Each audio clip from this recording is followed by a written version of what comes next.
Hey, everybody, this is Josh McKinney, and I just want to welcome you to episode 86 of the I Suck at Jiu Jitsu show.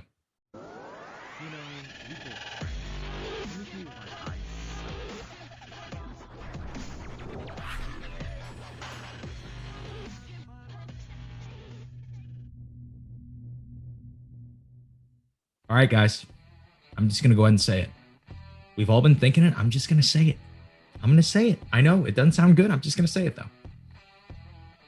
Wow, Josh, you've gotten really good at this. When I say this, I don't mean podcasting. No, I don't mean podcasting. Obviously, you guys knew I didn't mean that. I meant you've gotten really good at finding guests. Because I feel like the last 15 guests that we've had have just been amazing. And today is no different. Today's episode you guys are going to love. I'm excited to show it to you, but I'll introduce my guests just a little bit differently than I normally do. I'm going to introduce them with a little bit of an ad. So you guys don't know, today's episode is brought to you by simplifyingjujitsu.com and its newest course, Roadmap to the Open Guard. And this is taught by Jon Perrine, a black belt from St. Louis. And it's funny because I just happened to be interviewing Jon Perrine on the day that this instructional comes out, at the day that this course comes out. And so I always try to correct myself. I like to call them courses more than instructionals. I don't know. I like the word better.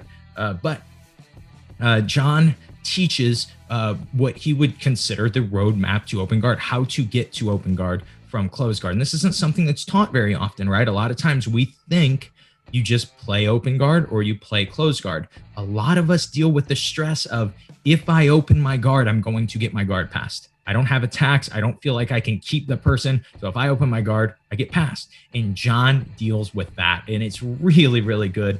There were things that I learned in watching it, which is always weird for me because, I've competed as an adult black belt for like the last 3 years. I've done jiu-jitsu for 13 years. I study all the time, but then I see new techniques all the time too. And it's just so cool. You get different takes and different perspectives. I think you guys will really enjoy Jon's perspective. I've trained with him a lot. Like I said, he is from St. Louis. So I've trained with Jon a lot since we were blue belts. I think it was the first time we trained. And I have always noted how good his guard retention is. And his guard retention isn't good like most people's is. Even mine. Where he differs, a lot of times guys are really good at looping their legs and doing things to keep stuff in front of you. And that's why their guard retention is good.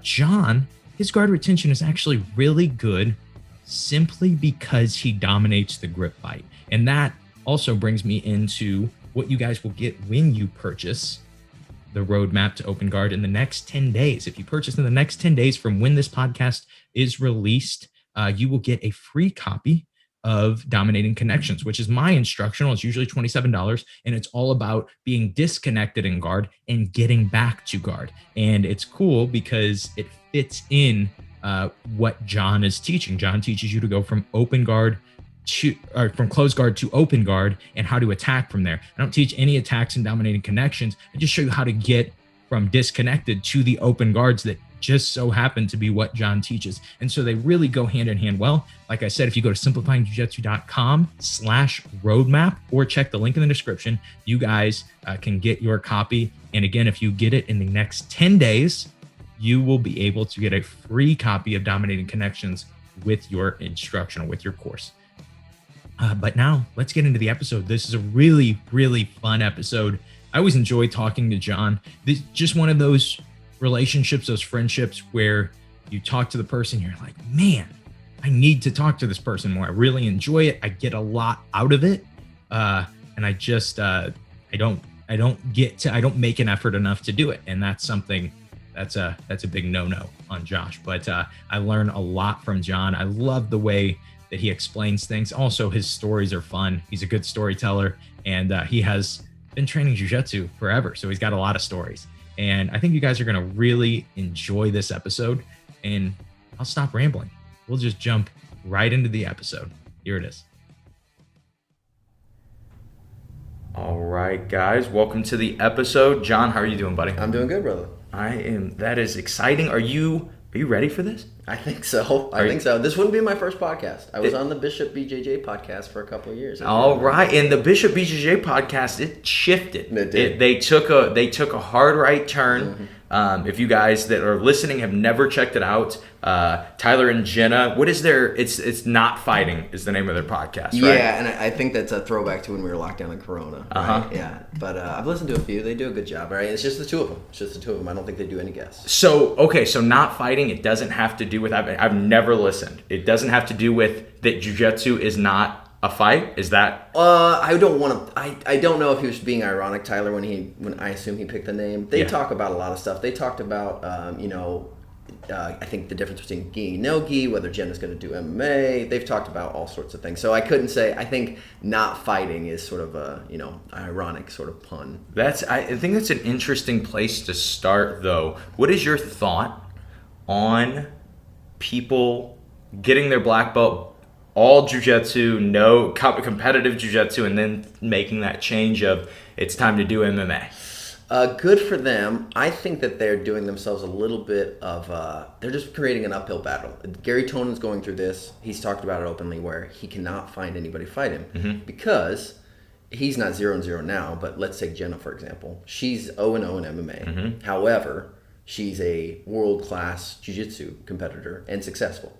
So if you're on the other side of that, if you're an 0-0 and an amateur and you've been training for a year, 2 years, and you feel like you've got the chops, you don't want to go in and be somebody's proverbial lamb to the slaughter.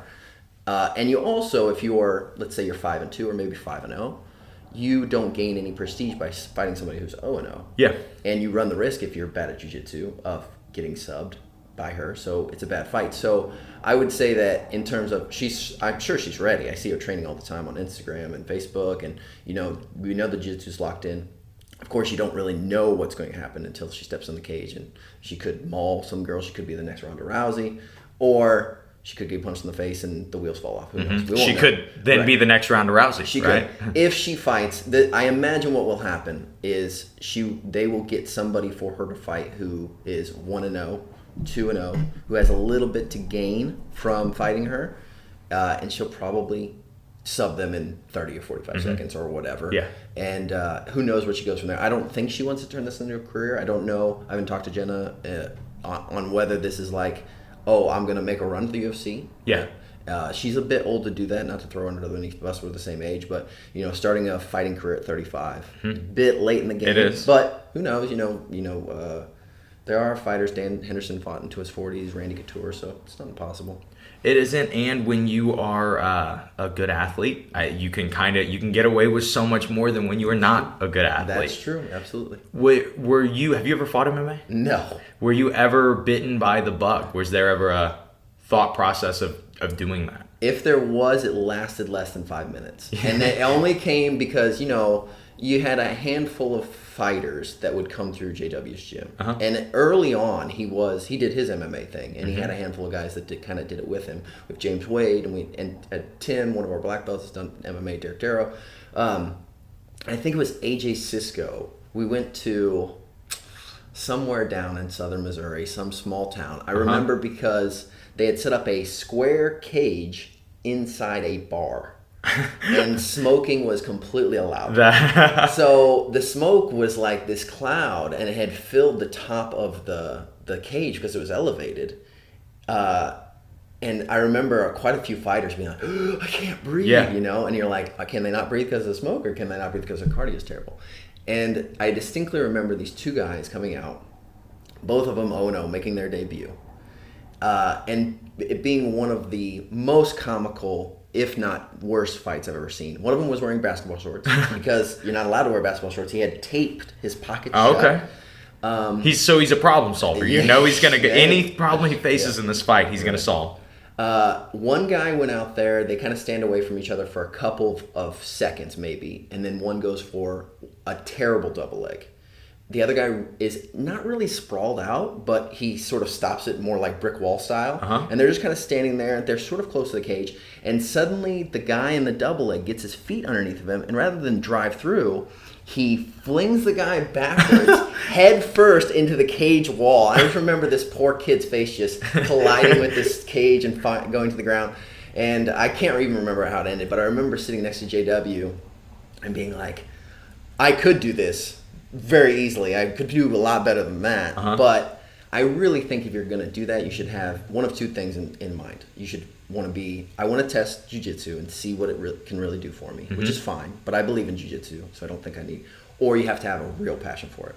If you're going to go through that type of training, you don't want to be holding back and thinking, this is just a side project for me. It either needs to be 100% of your effort or 0% of your effort. So. And yeah, that's what I'm big on too with my students that want to fight. The big thing is, hey, could you actually fight? Could you actually be good at this? Because there really isn't to be a 2-2 guy and have brain damage because of it. Exactly, right, with the CTE stuff going on. And so that was kind of, I think we ran into the same thing of like, I had like a slight desire when I started at 14 and we were at a gym where there was UFC fighters in it, and I was like, oh yeah, that'd be cool to be one of these guys. By the time I was 15 or 16 and I would get around jiu-jitsu guys that had made their own business and were making more than some of the guys fighting like at the highest level of the UFC, and will be making that consistently for a long period of time and weren't getting punched in the face. I said, oh, you know what? I'm kind of putting these two things together and realizing I would rather not take that beating. But you didn't start with JW before, who has been on the podcast, but you didn't start with Jay, right? No. And actually the way I started jiu-jitsu is kind of a funny story. I'll make it sort of brief. I had just gotten out of the military, and I got out in like mid-June, and I had missed the sign-up for college. It was like, oh, I'm going to get out, go get an education, and start a career. And probably be a police officer like 99% of people who are in the military. Of course, right? So I missed the cutoff, so I had this July, August, September sort of time frame where I was just sort of I would describe myself as a bum with some money in my pocket and no real purpose. I was waiting until January classes to start. I found myself going to the weightlifting gym. In this case, it was Fit Club in Springfield, Illinois, a lot. Found myself there basically 6 times a day or 6 times a week. I was six times a week. And after working out there for a little while, there was a girl who was working like the smoothie stand, very attractive. And we got to talking, and I'd come in, obviously pay way too much for a smoothie just so I could talk to her. And tipping $15, like, my smoothie's $10, so here's $100, keep the change. Exactly, right? As if that's gonna get the number. So finally, I think I actually got up the nerve to ask her for her number, and she was willing to give it to me. And she goes, you know what you should do? I'm going to train at this place tonight. I'm gonna go try this thing. You should come try it with me. Oh, all right. And she's like, I'll meet you there. And she gave me the address. And she told me the time, but she got the time. She either told me incorrectly on purpose or she just messed it up. So I was off by half an hour. So I can't remember if it started at 6 and I showed up at 6:30. If it started at 6:30, I showed up at 7. I want to say it started at 6 and I showed up at 6:30. Okay. That's what I was told. So when I showed up, it was an MMA school in jiu-jitsu. And they were already done with the MMA portion. They were probably about 15, 20 minutes into jiu-jitsu. And Mark Comine was teaching. He was like a 2 or 3 stripe purple belt. I signed the waiver. There's probably 12 people in class, including this girl who's been there for a couple, already 20 minutes or so, partnered up with somebody else. I don't get to partner with her new boyfriend. Right. She was partnered up with a green belt. My goodness. And he's like, oh, do you know anything about jiu-jitsu? Now, in the Marines, you do a little bit of stuff, and I mean like a fraction of things. So I was at least aware of like what tapping was, what mount was. I understood side control. But outside of those just very generic sort of positions, I really had no idea. And I would find that out very quickly. So we do the move. We're doing arm trap and rolls. We get through the class. We do the elbows. The ultimate start of jiu-jitsu, right? The ultimate first move. Well, and also it was actually, in a way, it made the situation that would happen worse because I already knew that. We learned in the Marines. So here I am, 22 years old, super ego. You know, I'm weightlifting all the time. I'm looking around this gym. There's nobody really, quote unquote, bigger than me. And they're teaching something I already know. So my ego's inflated to the max, right? Class gets done. Mark says, hey, do you want to roll? Do you want to roll? I was like, man, I'm going to feel bad. I'm going to crush this guy. Yeah. You know what I mean? I'm going to ruin this guy. He's going to retire. Yeah. It's like he's going to lose all these students. He's like, I believe we started in his close guard. terrible. People who don't know jiu-jitsu, I pushed forward and I tried to hold his head or something. He swept me with a butterfly sweep, mounted me. I turned. He is on top of me. Obviously, some of the stuff takes I think we were doing 5-minute rounds. It was taking some time. But he ends up on my back with me completely flat, sort of like hooks in, my feet dangling in the air, and he's digging for a rear naked choke, right? I'm not wearing a gi, so there's no gi choke or anything that he can get, but he's digging. I am so confused at this point that I'm just guarding. Now, probably, it's hard to say exact time. I would say at the 30-second mark left, he digs and he gets a good solid underneath, and he locks up a rear naked choke. Okay. I had never been blood choked before. Okay. So I just feel pressure. And so you're just going to tough through it. Yeah, I'm like, I can still breathe. Yeah, I'm going to flex out of this in a second. Right. So I'm just like, I know the time's got to be close. I would go unconscious, right? I'd go completely unconscious. But the timer rings, and I was still sort of like, my body was still sort of moving or whatever. And by the time the beep, and he gets his arm out and he sort of gets his hooks out from underneath me and stuff, I start to come to. And I was doing one of those things where I was like, like the lights were on sort of thing. Yeah. I was sort of there, and he's like, "Are you okay?" I'm like, "Yeah, I'm fine." And as the blood started pumping, I'm like, "Yeah." He's like, "I wasn't close to getting you." I was like, "Guess not," And he's like, "Well, good job, man. Thanks. Are you gonna keep rolling?" I'm like, and I was really in my head, I was like, I don't know, because I don't know what just happened. But I was like, yeah, I'm gonna keep rolling. I rolled with one other white belt, it was pretty small, and he swept me, and I think he passed my guard, but he didn't submit me. And then I ended up almost staying until the end. I might have rolled with another white belt, and the same sort of thing, just thrashy, big guy. And then finally, I rolled with a guy named Dave Hope, who was a blue belt. And it gets to the point where it's Dave Hope, myself, and Mark, and we're the only ones in the academy. Everybody else has left. I probably took a round or two off, obviously. And I remember he's in half guard top, and I just grabbed on his leg, not really knowing what it was. And I'm not wearing a gi, but he has a gi on. He puts in an Ezekiel choke, and I just bench press him off of me. But when you push away, it gets tighter. It's super tight. So I'm the lights go out. Oh no! Right, and I wake up to laying flat on the ground. Mark has one of my legs. Dave Hope has the other leg, and they're dragging me over to the wall to put my legs up and throw water on me. That's how long I was out. Oh my god! And they're having a conversation like, this guy's not coming back. You know what I mean? He's like, dead. Yeah. It's like, this guy's not coming back in here to do this again. And I wake up and I'm like, what happened? And they're like, hey man, you went out. I'm like, what do you mean I went out? Like, I'm not dead, but what is out? They explained like the process of blood not getting to your brain and all that, and I was like, wow. And they're like, are you sure you're okay? I'm like, I'm okay. And I thanked him, and I got in my car, and I had like a 30-minute drive home, and I'm suddenly like, my whole world was flipped. The idea that if you're strong, you win a fight. That was like A plus, B equals C. And all that had shifted. And I was like, I have to find out what was going on. I have to. I absolutely have to. So I started that rest of the time I had left before school, I think I went into every class they had. It wasn't a lot. You got to remember, small town, they probably had 5 classes a week. So not a lot, but I went to every single one of them. That is awesome. So you pretty much, and there was never any feeling of quitting at any point? I don't remember. There was a point, there was never a feeling of quitting. I never had that moment. I've talked to lots of people who have like a moment in jiu-jitsu where they have like a really bad day. Either somebody does something to them, somebody maybe hurts them, that's a common one, or they have sort of like a weird animosity built up towards somebody, or maybe the instructor yells at them or something like that. I never had anything quite like that. The only thing I can really think of was at one point my life started to get kind of busy. I found myself only training like 1 or 2 times a week, and I was still paying dues, and I was like, is the money I'm paying worth the time I'm putting in? And then I was like, I can't imagine myself not going somewhere on whatever night, Thursday night or Friday night, and going to do this thing. And I don't want to lose those people that I've met. So that was about the closest I ever got. I'm pretty lucky in that respect that I never had a situation. I've had lots of bad injuries, but I've never had a situation where I'm like, well, time to hang it up. I've never had any surgeries, luckily, though. That's huge. Well, before we move on, you got to ask, did you date this girl? No, unfortunately. That was basically the only class she did. And I was still going to the gym And I would see her and I'd say hi, and she'd be like, "Are you still doing that thing?" And I'd be like, "Yeah, I'm enjoying it. You should come back." Yeah, like I'm getting choked unconscious every night. Every night. You know? And she's like, "Oh, yeah, I'll probably come back out." And then by the time January came around and I did start school, I barely ever saw her. Her shifts were different because I was going in the morning and now I was working out at night. So, no, I never saw her again. Okay. I almost thought about, somebody was like, "You should write her like a Facebook message, find her, and like thank her."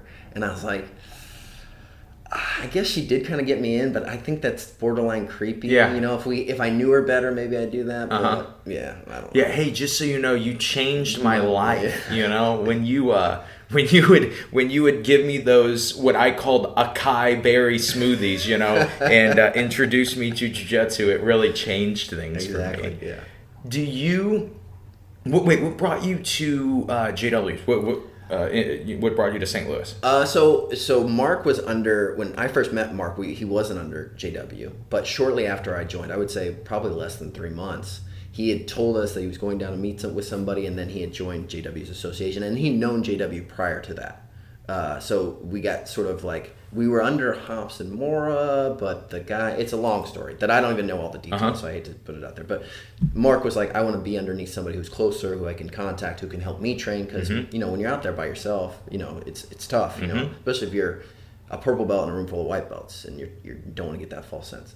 So JW came in and did like a seminar for us. And there were, like I said, there were 12 or 13 of us, you know, and at the time I was like, this guy's a black belt. Now, he had just gotten his black belt. I didn't know that, but he had gotten his black belt like, you know, a month or so before. And he showed a super basic side control escape. And I was like, mind blown. Yeah. Like, this guy's crazy good. And I would see him and go down and train with them periodically, you know, as I'm getting like white belt and stuff. And then there was one summer where I had saved up a bunch of money. Obviously college wasn't going on during the summer. I didn't take any summer classes. And I said, JW, I think he's charging $100, I want to say, for private lessons. It's more now, I think. And I said, "Hey, Jay, if I pay you $1,000 for 10 private lessons, can I come down and stay for the whole day?" And I was like, "I'll just make myself busy," because he had morning classes and night classes.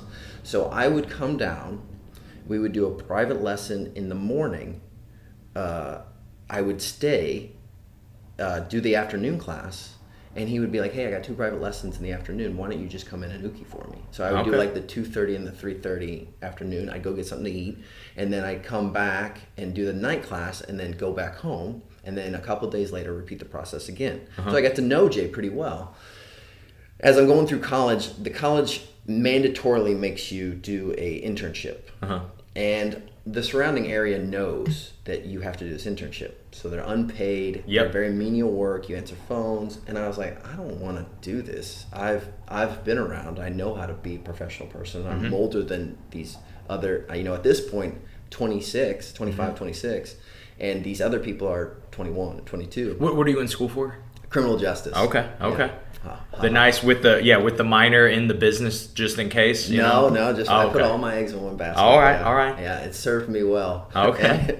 But so got to the point where we're going to do this internship, and I was doing this private lesson thing, and JW and I had gone to lunch, and I was venting to him how I didn't want to do this, and the school made it seem like there was no way around it. And he goes, "Well, what do you really want to do?" And I was like, "Well, at some point I'd like to own my own jiu-jitsu academy. Like that's my dream, but I realize I don't have the means nor the ability yet to do either one of those things. So I figure I'll go be a cop or whatever and build it up and blah, blah, blah." He's like, "Well, I'm a jiu-jitsu academy owner. I'm a business owner. If you can swing it, you can intern for me. I'm about to have knee surgery. I could use the help." And I was like, "Wow, what a unique idea." So I went to my college. I went to my, what do they call it? Guidance counselor? No, not counselor.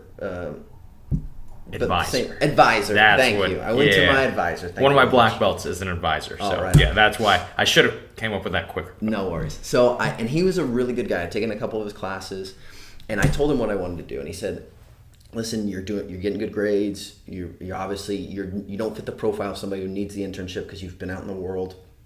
He's like, "I will approve this. However, I'm not the final roadblock." He's like, "You have to get it approved through the internship office."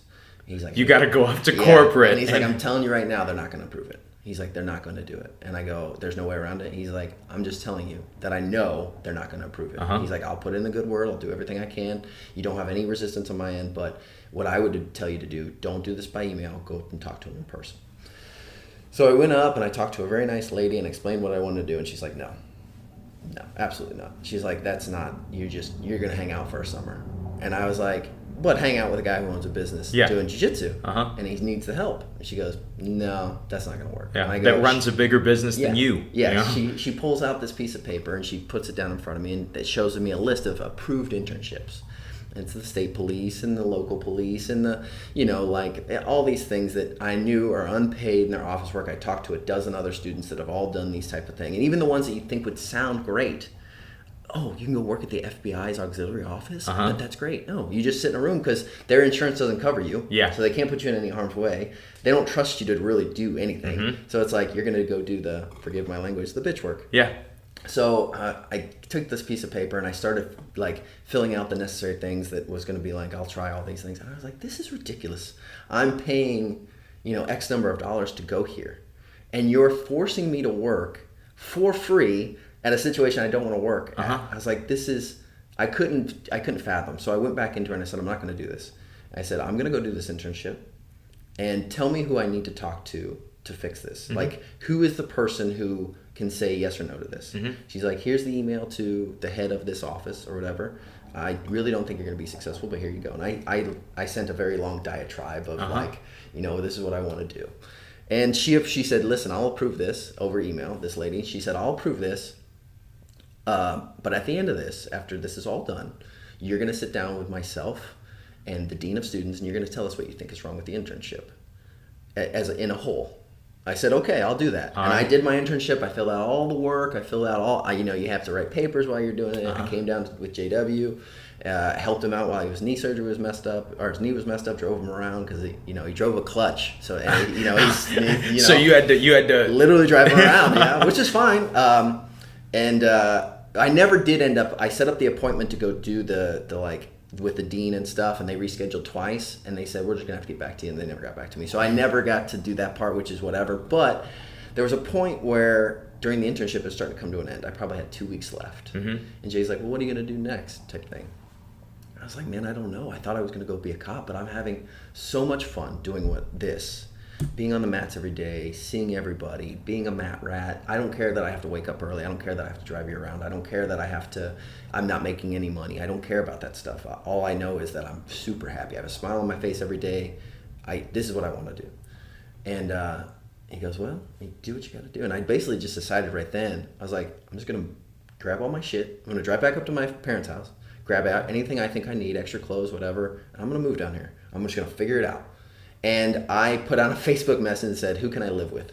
And people were like, I have a room for you to rent. It was little Brian Imholtz. Okay, yeah. He's like, I live in a 2-bedroom. I'm not using an extra bedroom. It's X number of dollars. If you can afford that, we're good. I had a little bit of savings. I was like, sold. I paid him up front for like 3 months. So I was like, I'm down here for at least another 3 months. We'll see what happens. And I was like, I'm going to have to get some sort of job. And through a series of meeting people and everything, I ended up meeting Rocky, who owned Victory at the time. The rest is history or whatever. Yeah, and so at this point, just for the people that don't know, what are you doing right now? So I own a weightlifting gym, a personal training studio in Weldon Spring, right next to, literally we share a wall, right next to the Jiu-Jitsu Academy. And I'm getting ready to move it to Florida, obviously. I hope I know Josh knows that, but the viewers might not. But yeah, I've owned that for 5.5 years, I think now. So when I first started, Rocky owned it. After a little while, he had his second kid on the way. He wanted to go back to teaching in an actual elementary school. And he offered to let me buy a certain percentage of it, so 40%. After a certain number of years, he's like, I kind of want to just get out, man. So I bought the other 60%. So. And so, what will come of that gym? Are you going to sell that? Yeah. Well, I'm gonna pack it up and take it with me. But I've said that I've told everybody who's asked, because everybody's asked the same question, what's going to happen to Victory? Because obviously I have clients and I have trainers and stuff. And I've given them all, a year's worth of warning that this is going to happen. It's up for sale. If somebody approached me and said, I've got a check for whatever amount of money, I would be willing to sell it. But I don't think anybody's going to do that, because it probably would have happened by now. Number one. And number two, the value of victory is really in its clients. And I don't want to sound egotistical, but I think once I part, I think that the value will go way down. Yes. So if you were to buy it, you'd have to build it back up. And if you're willing to do that, it'd be the same thing when I took over for Rocky. There were people that were there for Rocky. And when I took over, they didn't not like me, and I had a handful of them stick around, but there were people who left because it wasn't the same as it was before, which is fine. I definitely get that. When I graduated high school, that was what I did, was personal training. And my dad had run a business forever, and he would try to give me some of his old clients that he had had for 30 years, and they're going to be like, oh, this young kid. Yeah, I don't know about this. This guy's not even white. Come on, like, what am I going to do with this? And, but I completely get that. Yeah. So what does your move look like for you right now? In your mind, you move in October? Yeah, well, yes. So the last day on my lease at the current place we're at for Victory is September 31st, which actually doesn't exist on the calendar, so September 30th. Okay. So I'll keep the gym open right up until that day, give or take. Just because to break my lease would cost me something like in the vicinity of like $4,000, which is obviously money I could put towards mats or rent or whatever. So I figured I'd say it's giving me time. Leanne and I own a condo. It's giving us time to like work on the condo, get it ready to sell. So logistically, the move looks something like she's already gone down. We've already gone down and done some reconnaissance work. She's got a little bit of family down there. She'll go down. She's going down in like 2 weeks to scope out some apartments, possible rental properties, maybe buying a house. And we're going to kind of figure that out. We know the location. So we're not going to be in Orlando City. Just off to the west side of Orlando is called Claremont. Okay. Which is, if I had to describe it, would be like the Weldon Spring of St. Louis. Okay. Like those two equivalents. Smaller. There's some schools around, not big skyscrapers or anything. She'll go down and look for that. While she's doing that, I'll continue to work on the condo. Mid-June, we'll put the condo up for sale, assuming it's ready. And it's getting close. It'll probably sell pretty quickly, just given the market. When that happens, Leanne's mom has a property up here that is not being used currently. So we'll probably move into that for a handful of months. Okay. And this way she can get some money. We'll pay her rent, obviously, and then this place won't be vacant. Leanne will probably move down a little bit before me and start getting things situated. I'll pack up the gym into. I originally was going to do U-Haul, but somebody recently told me you can hire a freight company for cheaper, so I'll probably do that. Get all that loaded on one day, and hopefully by that time Leanne has a place picked out where I can actually send the truck and we can unload it and stuff. But there's a lot of, unfortunately, I usually like to be planned, like this is going to happen, this is going to happen, this is going to happen. Of course, yeah. But in this situation, there are some things that are a little bit out of my control. Like I don't have a space to move into yet, so I can't order a freight company to deliver to a space I don't have. But we have a tentative plan, and a lot of this stuff I'm willing to just like go with the flow. I realize there's going to be some speed bumps. There's going to be we got to make a decision on the fly. So I'm willing to do that, but we have a tentative plan. And so the school is going to be jiu-jitsu and training. Yes. Okay. So what I'd like to do, if you could just imagine, because you've been to JW school, right? And it's literally Jiu-Jitsu Academy, and then next door is Victory.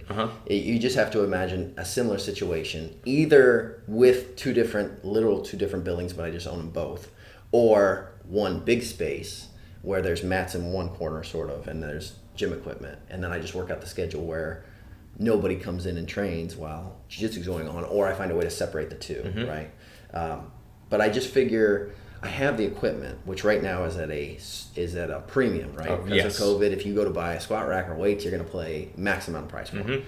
So I don't want to give those away, and I don't want to not utilize that. Also, personal training studios, because of COVID, are more popular than ever. So I figure when I'm not doing classes, when I'm not teaching at the academy, I can fill in that space, fill in those empty time slots with personal training clients. So. If you had to, it's probably an unquantifiable thing, but if you had to put some type of number on it or some type of thought on it, what would you compare your joy level of personal training versus your joy level of teaching jiu-jitsu? Oh man, what a great question.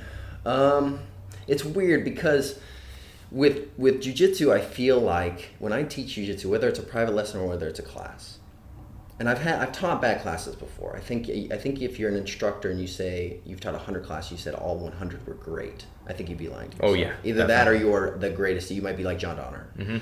I don't even know 100 moves. Right. You know? Well, and I just mean like your ability to explain things to people, and you have a class that, if you have a class full of newer people, we usually say white belts, and you teach something too advanced, they don't get it, that I deem that as like I failed as an instructor. I picked something too advanced, or vice versa. Sometimes you just happen to have a class where purple, brown, and black belts all walk in, you have like one white belt, and you teach a basic guard break or something, and you fail because you taught to the white belt instead of teaching to the other 99% of people that were in there. So, but every time I teach a class, good, bad, or indifferent, I feel like I was meant to do it. That sounds weird. I don't necessarily believe in fate, but it's like I was born to do this. I love every minute of this, good, bad, or indifferent. Even when I teach a bad class, I'm like, I can learn from what I just did. When you're personal training, you don't get the same. I don't get the same sort of feeling, and maybe it's because there's so much more feeling and connectedness with jiu-jitsu. When you're watching somebody do squats and they do them right, you're like, yeah, you did good. You did a great job. And they're like, okay, good. And that's about where it ends. But when somebody hits a move, sometimes you make their day. When somebody's like, I got that butterfly sweep you showed me. You're like, yeah. But the one thing I will say is when you have somebody who's personal training and they come to you and they say, like, you saved my life or you changed my life. It's like that feeling. They're rare. But when they happen, they're like, "Oh, buddy, you hit me right here." Like I've got only a handful of stories that are like that. Because rarely do people say that. But when they do, you're like, "Man, that feels pretty good." I get it. It's different though, right? It's you get really for my school. My school is completely based on 22 to 28-year-old men who are missing something in their life. That is my gym. And so that's a really cool feeling. It's really cool to have these young guys have their parents say like, yeah, he was a bum, I wanted to just kill him, but now he does jiu-jitsu and it's changed things for him. So that's a really cool thing. But as a personal trainer, there were always situations for me too where it was the littlest things that made it really cool. Like I walked up the stairs today and my knee didn't hurt, and you're like really excited about that because it caused them so much pain. It caused them so much negativity in their life. And so I do see the difference. The thing that I didn't realize when it came to personal training that I hated and I didn't know until I stopped doing it completely was I always thought I liked to get up at 4 a.m. Yeah. I always thought that like, oh yeah, this is, even when I don't do personal training, I am not going to, I'm going to get up at 4 every day. Yeah. Well, I will tell you this. I went to bed at 10 last night. We're doing this podcast at 9 a.m. the next morning. This is the earliest I've been up in months. Okay. I am like, and I go to bed early. When you train jiu-jitsu, I train twice a day, a lot of days. I sleep 12 hours. Yeah. And that is the one thing that when I quit doing personal training, it blew my mind. Like I always thought that I loved getting up that early.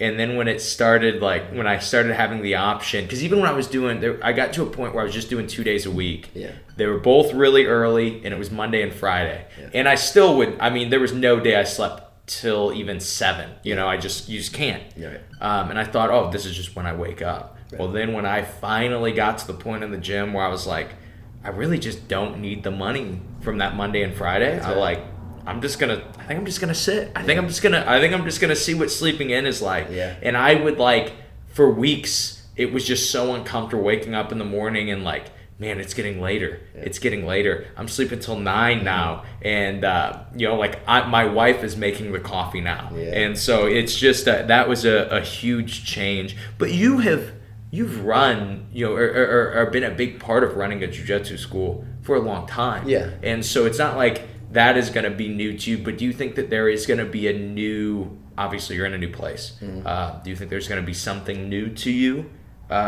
moving to Florida, or you kind of feel like you know what to expect? Oh man, I would be hesitant to say I know what to expect because I think that would set me up for failure.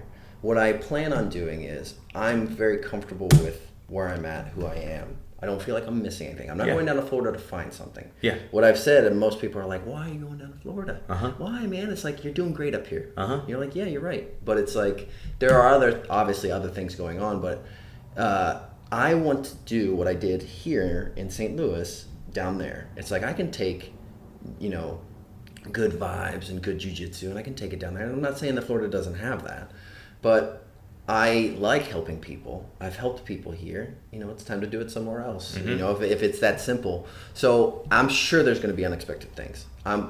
There's not necessarily like going to be a massive culture change, but we've visited different states. Everybody, if you go down to Texas is different. If you go to California, California's different. Mm-hmm. I'm sure when I get down to Florida, they will have things and do things and say things differently. And I'll get used to it, and maybe it'll be a little bit of an adjustment, negative or positive. Mm-hmm. Maybe I'll like the way they do things better. Maybe I won't, but it'll be whatever.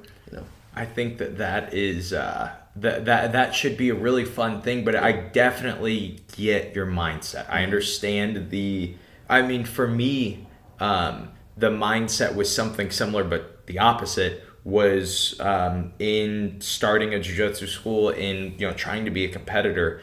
My thing was I didn't want to leave. I said, you know what, everybody that I see that's like, hey, I want to chase this, they all leave. And I was like, I want to be the guy that doesn't. I want to stay here. I want to I want to prove to people that you can compete at black belt adult and do well in Granite City, Illinois. Sure. And so that was, but I get that you just have these things where you say, what, it's the conqueror mindset that is in every man, Sure. that I can go somewhere else and do exactly what I'm doing, or my instance was I can stay where I'm at and do what people are doing in other places here. And so it is just that, it's why men wake up and make stupid goals for the day. And, you just see that mindset.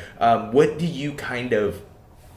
is your hope? What is your thought process in moving there? You and Leanne are going to move. You guys are going to open the school together. What is the hope? Do you guys want to get to a point where you have 100 students and you guys are able to just you pay your rent for everything and live your life happily? Or do you want to have 1,000 students and be loaded and throw money at any problem that you need? where is your guys' hope to get to in your move?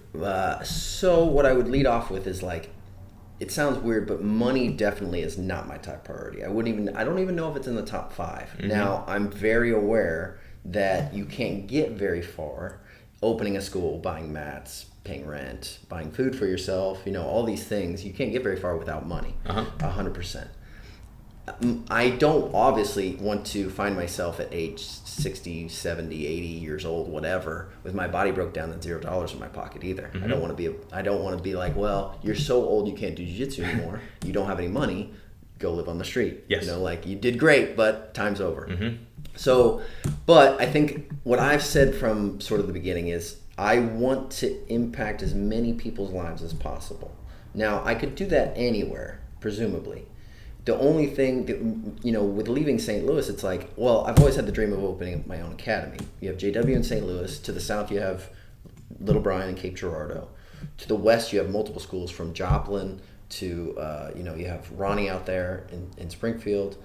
To a little bit more northwest, you have Sean Woods. You have a Eureka Academy that's maybe 40 minutes away.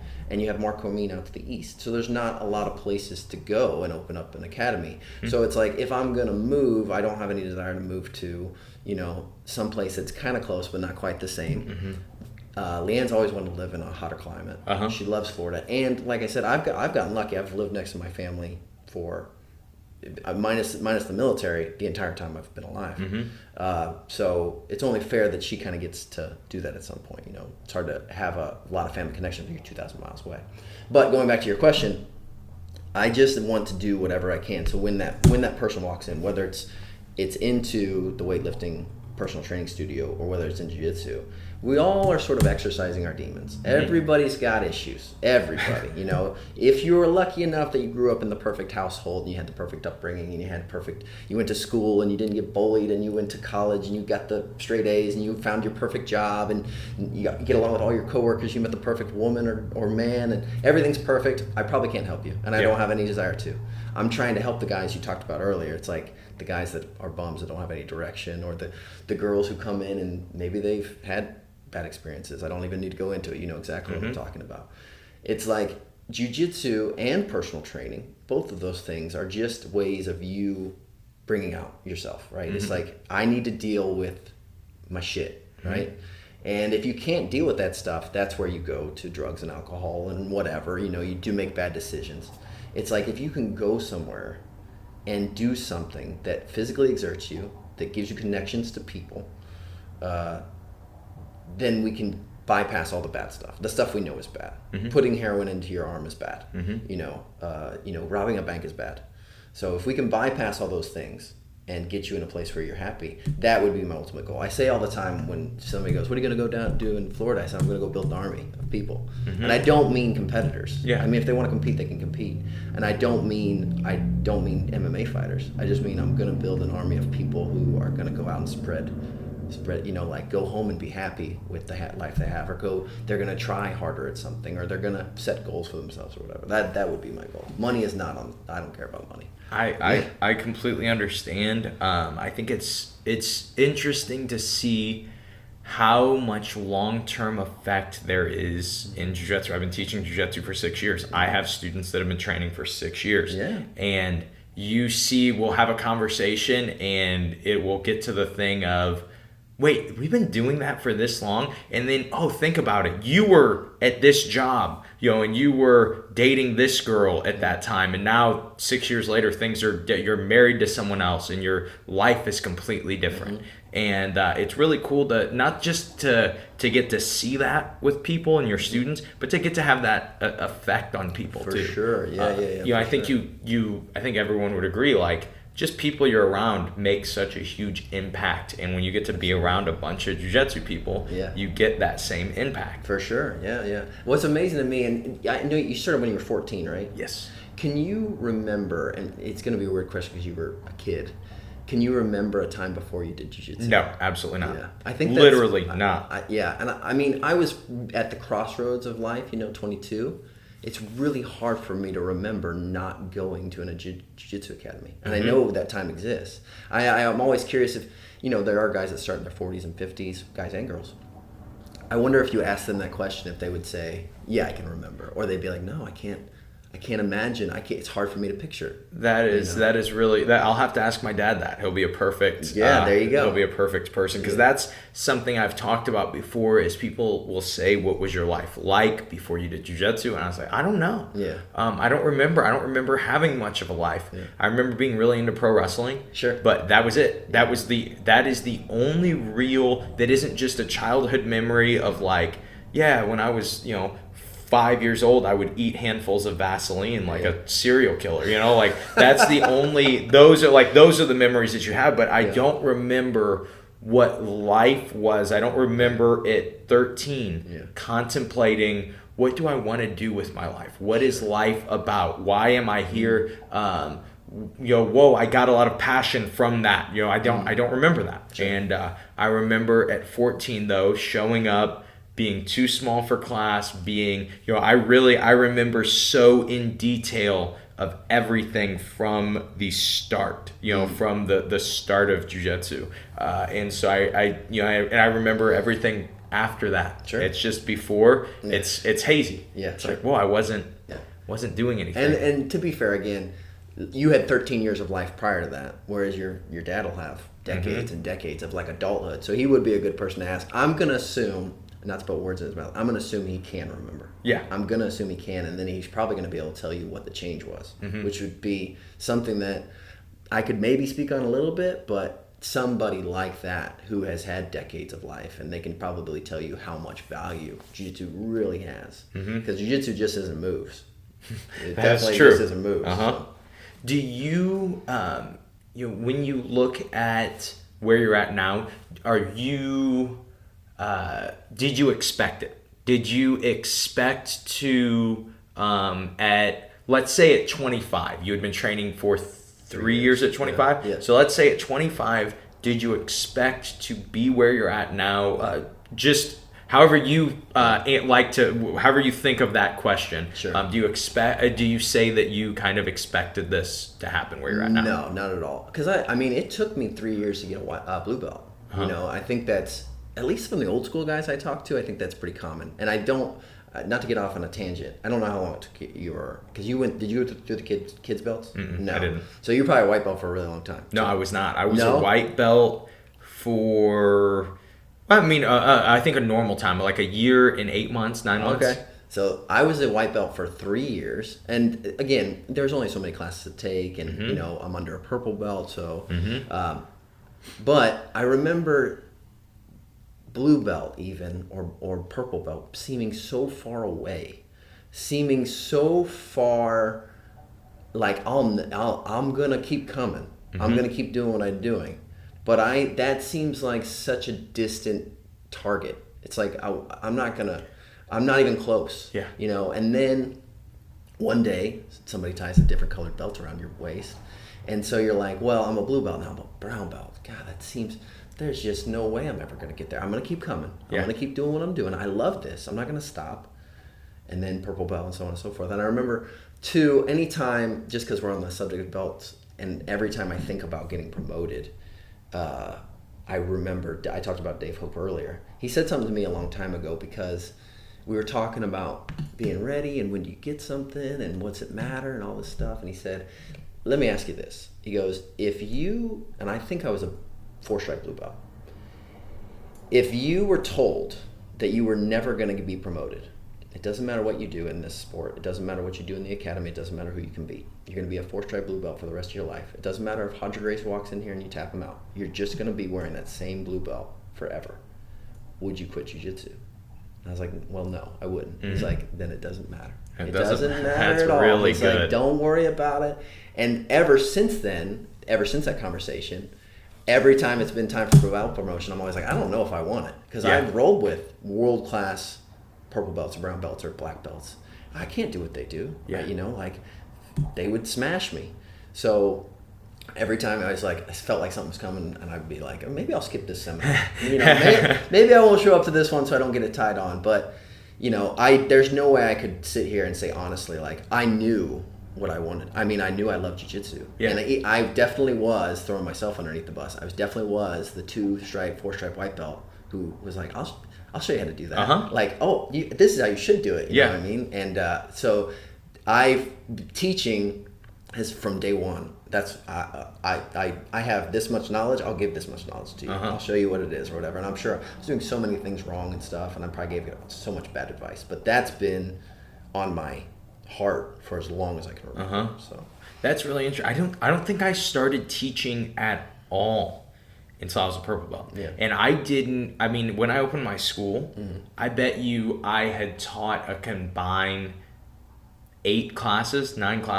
I'd never taught. Yeah. And so learning how to teach and learning how to explain and how to connect with people was really interesting. But then the hardest thing that you don't realize when you're a purple belt is when you start with all brand new white belts. That was, and it's just you. I mean, it's just you and you're in a room full of white belts. That is one of the hardest things, because they say, why shouldn't you hug the head when you're on top in close guard? Yeah. You know, why shouldn't I? I can keep control of the person. Right. And you're like, well, I sweep you every time. Yeah, but you're a purple belt, you know, and you're really good. Right. You know, you sweep me every time I do anything. Yeah. And so it is hard to do that. But I think it's also a really big benefit in schools that get new people coming all the time. Because if you don't, there were times that, you know, we trained in pretty closed off groups. And if you don't get to go with people that have never done jiu-jitsu, you forget what that's like, and you actually lose the ability to go with people that aren't standing passing. You know, and you're like,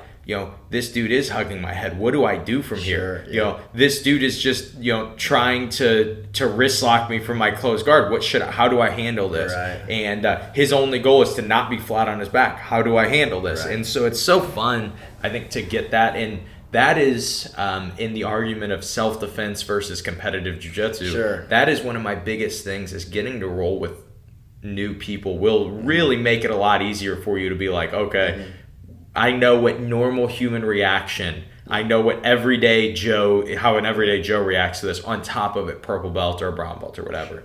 And I think that is important. Do you do any type of self-defense based jiu-jitsu? So Mark was so into that, and his curriculum would repeat a lot. So I got a large dose of the self-defense stuff all through white belt.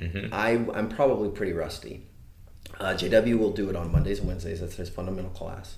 And I've been out to the instructors meeting out in California, where it's like 2 full days of Boiler Gracie telling you how shitty your self-defense is, basically. You know what I mean? So I've done those things with refreshers and stuff. Yeah. I would say that my self-defense is one of those things where I sort of know the moves, you know what I mean? But they may not be exactly perfect. And I think part of that is, there's this weird thing in jiu-jitsu where the self-defense is like written on like stone tablets, and it cannot be changed. It cannot be changed. And I think that's a problem for jiu-jitsu. I think there's a couple things in jiu-jitsu that we and I say we, I mean like the society of jiu-jitsu, the culture of jiu-jitsu, the whatever, we as a group need to sort of address.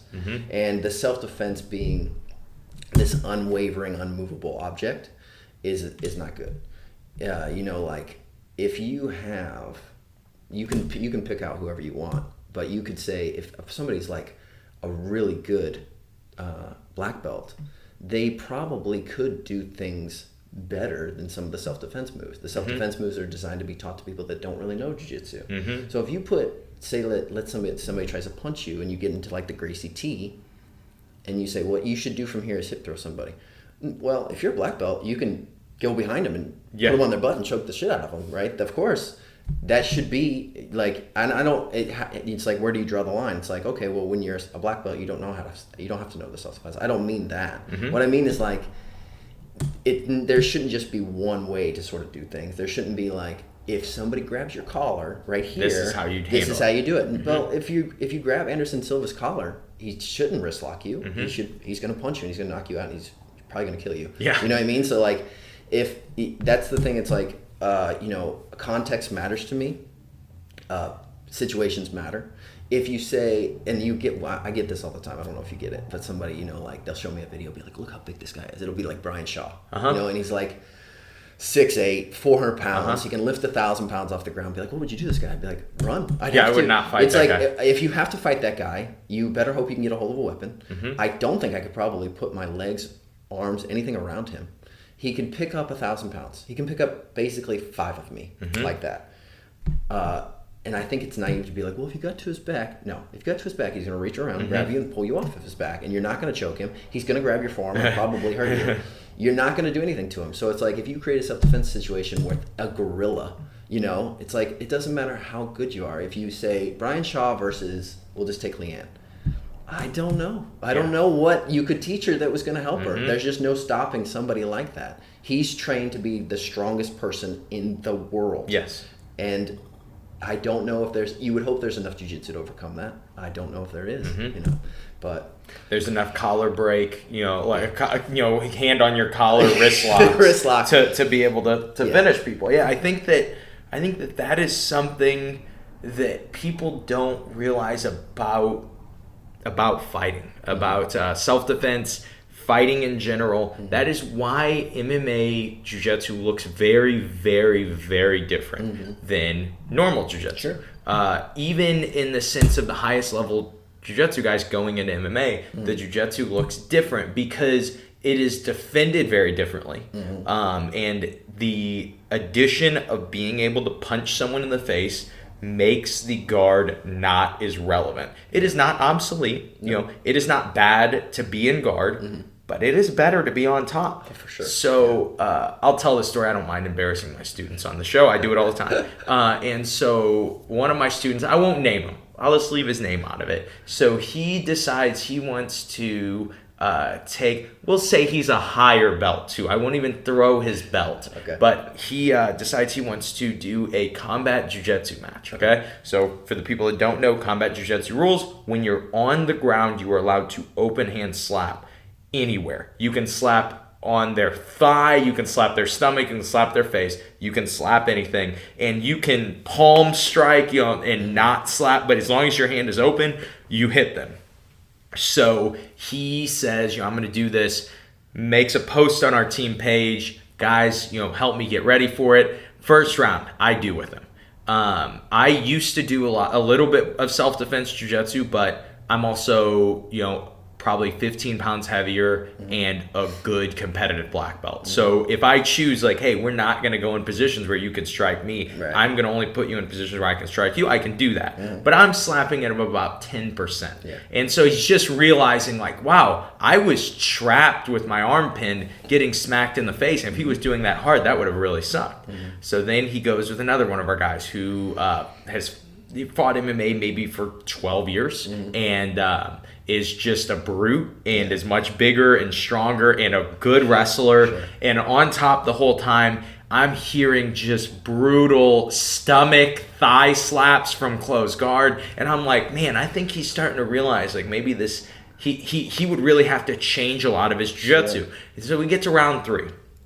I didn't see round 3, but he goes with another one of my MMA guys and who's fought forever, and he's really nice, in which I could hear the conversation before. Oh, I'd rather not do this. I don't think that we should do this. And, the guy that wants to fight combat jiu-jitsu is like, no, let's do it. Yeah. Let's do it. And so from what I hear, it was bad enough that you should have turned your head. You shouldn't have looked at how bad he was getting beat up. And he comes and sits by me after that round.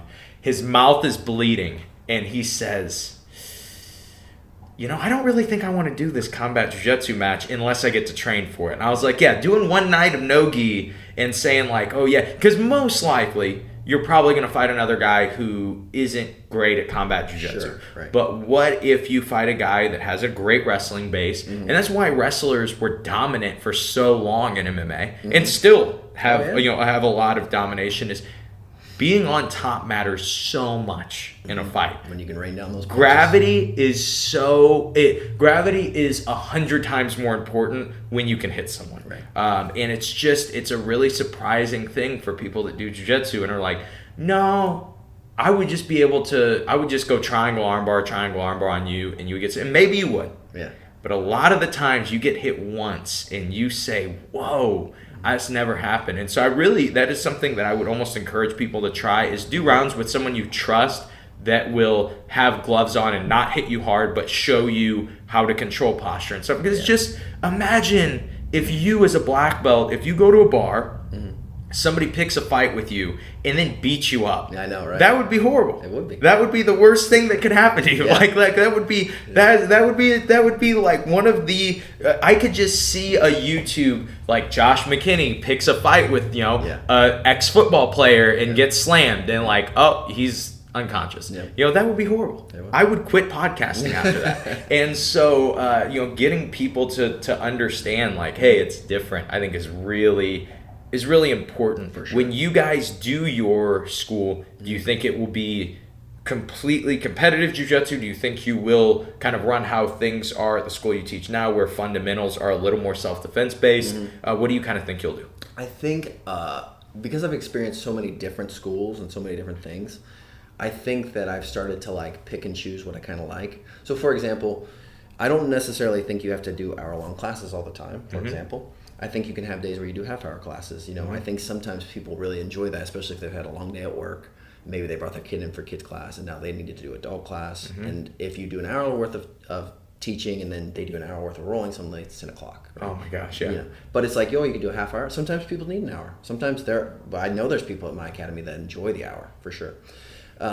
I know you have to have self-defense, because you can't have somebody walk in the door who's looking for self-defense and be like, we don't do that here. Put on those pajamas. Yeah, we don't believe in that. Yeah, that doesn't. Here's Spider Guard. Grab my sleeves, and this is how we're going to do things. You have to do it, right? Because, you'd be doing just yourself a disservice as a business person, number one, and you'd be doing the jiu-jitsu as a whole a disservice. So you have to have that in there. That being said, I know it can get to be too much, because if you came in, well, let's say you're running the class, let's say, and you're like, this whole month, guys, is going to be self-defense. Every class you come to is going to be self-defense.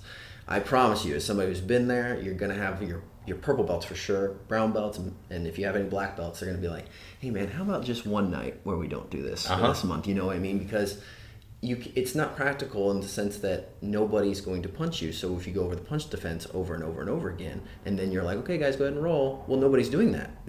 Nobody's trying to headlock you, because they know it's not a good move, and nobody's trying to hit you with a chair or pull out a knife. And it's like, so I think that stuff in small doses, if for no other reason, then for me, it's more important for people to learn how to move their body, right? Get comfortable rolling. And then I can sprinkle in the self-defense, and I'm sure there's people out there that are fucking screaming at their people, be like, you don't sprinkle in the self-defense. It's like, I'm sure there's people also that live in really bad neighborhoods who need the self-defense more than anybody, but I don't walk down the street worried that somebody's going to pull a knife out on me daily. So it's just not one of those things that's on the forefront. If somebody did pull out a knife, I feel like I understand enough of jiu-jitsu that I could defend if necessary. And if they wanted my wallet, I'd give them my wallet. If they wanted to take my car, they can have my car. Because if you get a knife fight, you're probably going to get stabbed, you know, or cut. And it's like, I'd rather not. That's not worth the fucking $40 that's in my wallet, you know? And it's not worth my car that's not that valuable, you know? Like, that's why I have insurance. Of course, the thing is, if you're out with your family and they say they want to hurt your family, we have no choice, right? But it's like, me getting cut or stabbed is worth my family's life, you know, like, so I would say I'll probably do something similar where it's like 2 days of self-defense, you know, everybody's sort of going to sign up. No, it's like whatever, Mondays and Wednesdays at this time. And it's like, you know, we'll do a handful of moves. We'll make sure everybody's got it. All right, let's roll. You know, maybe it's half an hour, maybe it's an hour, whatever. And man, live rolling trumps all. Honestly, if you and I'll put up some of my students that only train competitive jiu-jitsu. If you take someone and only let them train competitive jiu-jitsu, but they get to roll live, and you take someone who has only drilled self-defense moves, the competitive jiu-jitsu player, if everything else is equal, will win 99% of the time. Okay? Right. Because it's not the techniques that make jiu-jitsu so much more relevant than everything else. And I'm not saying that no other martial art is relevant. I'm just saying the ability to train live at 100% speed is so unique to things that aren't grappling. Sure. You know, to striking arts. You technically can train 100% live with a striking martial art. Not the next day, though. But yeah, it's not. It's long term. It doesn't make sense. You're not doing it for 12 years and then getting your black belt and then feeling really good. You know, it's just not going to happen. And so I really think that training live is just so much more relevant than drilling. You know, because really, what's the difference between doing Krav Maga and doing jiu-jitsu if you are just drilling? You know, and that's kind of the, you know, like that's kind of the argument is you need that frontal lobe training where you are having to deal with real life situations day in, day out. And you have to just kind of assume that most anybody in jiu-jitsu will revert to jiu-jitsu when a fight happens. Every story you hear, that's, you know, no one says like, this happened. No blue belt says this happened, and I said, oh, I'm gonna, you know, I go crane kick on the guy. Right. They just go to, you know, we just got close somehow, and then we were wrestling, and I was able to get to the back, or I was able to get to whatever, you know, and I got hit more than I wanted to, but I was still able to finish because I'm used to fighting at 100%. Yeah. And no one is used to doing things at 100%. Like if you really think about how many other, unless you're playing a sport that you get to sprint, very seldom are we ever asked like, hey, I want you to put all of your might into this. Just go as physically as hard as you can, you know. And so it's a surprising thing for a lot of people. But we're right at an hour. I know we are right at an hour. I have to ask you this question, and just because we're on the subject, and I thought about this sort of as we were talking, because you own a school. I'm about to open a school, and I've asked a couple of instructors of this. When somebody new comes in, and I could paint you a picture if you want. Do you think, let's say they're going maybe a bit harder, they feel like they know, and again, you could paint the picture however you want. We get the people all the time that are very tentative and they're like, I don't know what to do, and you obviously help those people. Let's say you have somebody who comes in, maybe they've wrestled, or maybe they're a cop or something like that, and they're kind of going hard. When they roll with you, do you, I'll use this term, do you put them in their place? Do you put them down a couple times? Or do you just move around with them and show them that I don't have to do anything to you. I don't even have to barely move, and I can sweep you and put you down and hold you in mount with no problem. Which one do you kind of choose? Do you choose to be like, let me set the example of showing you that what jiu-jitsu can be, or let me show you that what you're doing isn't working and what I do does work? Okay, so this is going to be the most important thing for me in that first role with any new student, regardless of what it is. Okay. My part has to be completely, perfectly effortless. Okay. So if the person is strong enough and athletic enough, which just doesn't really, I don't think I've ever had this happen, or I haven't had this happen in 4 or 5 years, that I feel like I can't pretty easily submit them, I will really hold myself back of like, I am not going to use strength. I'm not going to muscle this stuff. It is more important to me that you get to feel that jiu-jitsu works effortlessly. That is, I think, the easiest way to show you. Even if maybe I'm not submitting you, maybe I'm just positionally, I'm just mounting you, and I'm not trying to hold on, but you can't move me, and you're like, whoa, this guy's not even. And you can feel it. You can feel it when you go to grab an arm and the arm just goes with you, and then it pummels out, and you go, well, he's not even trying. Right. When you get to feel that, I think that is one of the best tone setters for what jiu-jitsu can be, because I never felt anyone do that until I was a brown belt, and I was competing actually, and I was grappling against Matt Layton. And do you know Matt? And so we were grappling, and the whole time I was getting annoyed because I was like, and the match was even, but I was getting annoyed because I was like, he will not give me any feedback strength-wise. He's not doing it. He is completely not tired because he's not trying.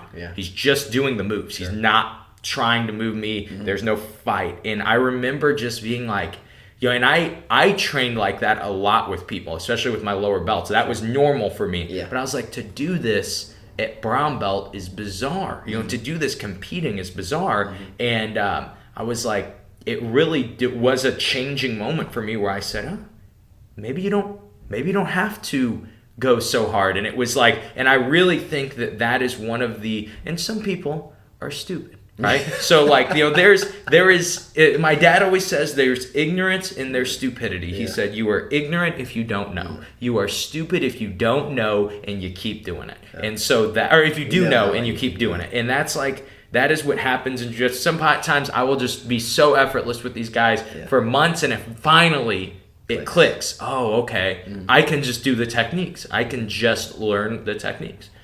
But then there are times that, it takes years and the guy is still, like, dude, stop cranking what we're drilling right now. Stop going so hard. But most of the time I find that just rolling effortlessly with someone, they're going to get put in their place by all my other students. I always joke that the gym is the free market for me. If there is somebody that doesn't fit, and that happens sometimes because we have a lot of people coming in. We almost have 200 students. There are going to be people that don't fit.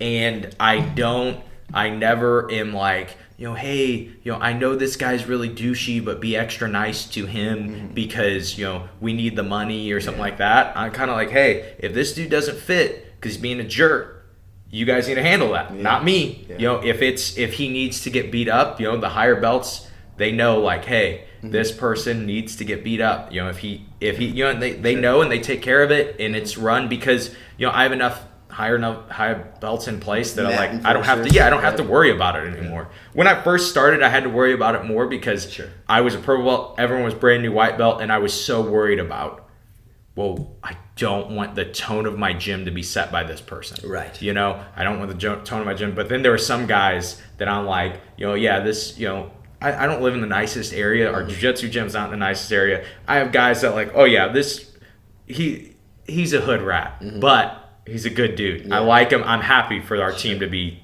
set up like this. That's most of the gym. But and actually, before we're getting ready to start training, but I can't finish the podcast without asking you the podcast finishing question. No, please. Okay. So the thought process is this. I am a blue belt, brand new blue belt, and I am at a Jon Perrine seminar. And you'd think I would ask you that at the beginning, but I didn't. I'm at a seminar, and question and answer, I raise my hand. I say, Jon, I suck at jiu-jitsu. How do I suck less at jiu-jitsu?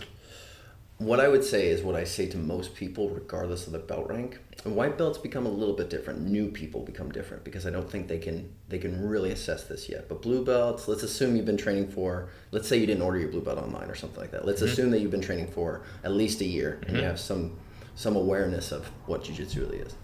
What I would say is the most important thing that you can do is figure out the best way for you to learn. And what I mean by that is some people learn through feel. So they might go up to their instructor and say, can you do this on me? I need to feel it. Some people learn by sight. They can watch videos and pick all this stuff up and start doing it. Some people learn by writing it in their book. Some people learn from repetition, hours and hours of repetition. I'm only going to get this in my game if I do it 100 times. All of that plus recognizing sort of how your brain understands material. You and I'm gonna mess up his name, Chris Plains. Pains. Sorry, Chris. I'm gonna mess that up all the time because I know Chris Plains. You guys talked about this. Do people understand concepts better, or do they understand technique better? So when I was listening to your guys' conversation, I thought to myself, it's gonna be first of all, it's gonna be hard to separate the two, but it's gonna be easier to separate. Let's say if you're a blue belt, I'm probably gonna say, focus on the technique, focus on the actual grips, don't try to invent things. At white belt and blue belt, people start to invent things and they're not ready for that. You're in the laboratory to watch and learn.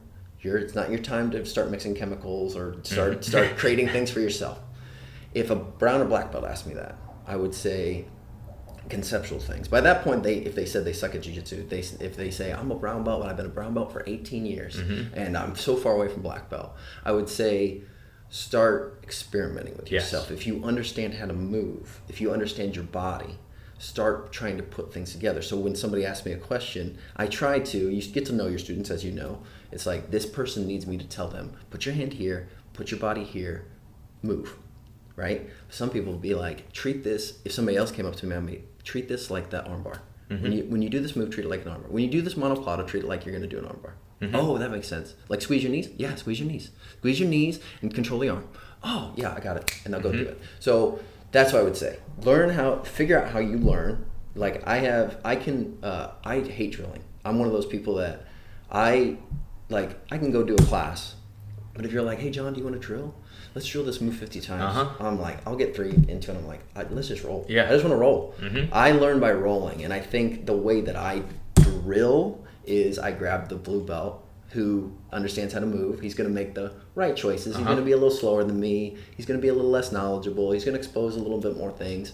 And that's how I practice. Whatever I want to practice. And I think if you recognize that, it's like, well, that's easy for you to say, Jon, I'm a 4-stripe white belt. Who do I practice on?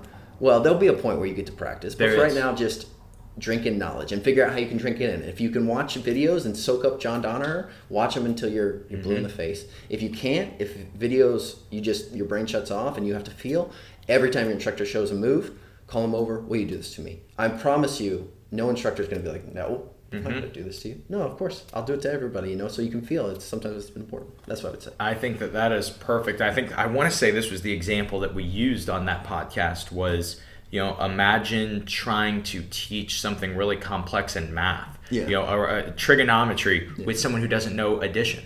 And you have to know that to start to get deeper. You have to know the basics, as silly as it sounds, but the basics in jiu-jitsu aren't 10 moves. It's not a list, right? It is the basics of jiu-jitsu is knowing how to control someone and knowing how to do jiu-jitsu, to an extent, and then you can start to be a lot more in detail. It's funny you gave that answer almost like, I bet you we used a few different terms, but I did a seminar 2 weeks ago and someone was being was being a suck up and was like, raised their hand, hey, how do I suck less at jiu-jitsu? And so I mocked them in front of everyone for having, for enjoying my podcast, and then, for having a question related to it. I dogged him. It's what I do to people. But anyway, I just explained the exact same thing. Sure. You had different levels in jiu-jitsu. And I think that it's all to, at first you're looking to get to understanding your own body mechanics, getting in touch with your body, and then you're looking for that baseline of a fight from each position, and then you start to look deeper and start to realize there's so much more to the positions when you're in that purple and brown belt. And then I think you hit that stage of hopeful enlightenment as a black belt where you realize everything is jiu-jitsu. Every little fight that we have, even though you got tired and I didn't, that's just jiu-jitsu. Even though I failed at my move, I didn't fail because you got tired and I didn't. And that's jiu-jitsu. Everything in life is jiu-jitsu, and you realize that. And I think that that's a really cool, it's the exact same thought process of what you have. You learn how you learn. Learn how you learn. Not everybody drills. No. I am the same way. I've never drilled anything in my life. We drilled when we first started, but besides that, like, since I opened my school and I don't take classes, I teach them. I haven't drilled a move since. I'll do something and say, hey, what's happening in this? We'll talk about a move, but I don't drill anything. We just positional spar. I'm actually relieved to hear you say that, because most people I talk to, they're like, oh yeah, and like somebody was talking to me about Gianni Grippo, and I love Gianni. He drills for like an hour every day or something like that, over and over and over again. And they were like, that's how you get good, huh? And I was like, I think it's different for everybody. But then I was like, man, Gianni's way better jiu-jitsu than I am. Maybe I'm giving you bad information by saying that it's different for everybody. But here's the argument. Does that hour help Gianni, or does Gianni train 2 other hours in the day?